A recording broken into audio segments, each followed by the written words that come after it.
গাড়ির এক চাকা একদিক দিয়ে ঢুকাবেন, ঢুকিয়ে এবার চাকা লাগাবেন, লাগিয়ে আবার চাকা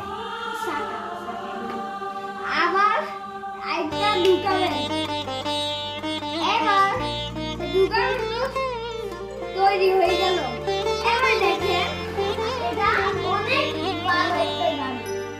দেখেন ওয়াও এটা অনেক ভালো চলে। এবং দেখেন এটা অনেক strong. Wow Look! Look! Wow